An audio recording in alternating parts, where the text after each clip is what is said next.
আসসালামু আলাইকুম, আশা করি সকলে ভালো আছেন। এখন আমি রয়েছি খুরশিদমৌলু ব্রিজে, এটি গফরগাঁও উপজেলায়। তো পেছনে রয়েছে ব্রহ্মপুত্র নদ, এই যে দেখতে পাচ্ছেন, চমৎকার একটি নদ, বড় একটি ব্রিজ। এটা এদিকে চলে গেছে দত্তবাজার হয়ে, বর্মি হয়ে আহ গরিবের দিকে।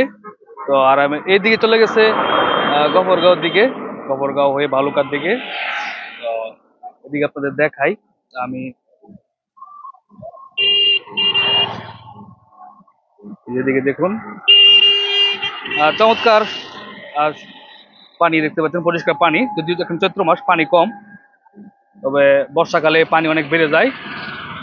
আর এখানে এদিকে মাটি খনন করা হচ্ছে এদিক থেকে।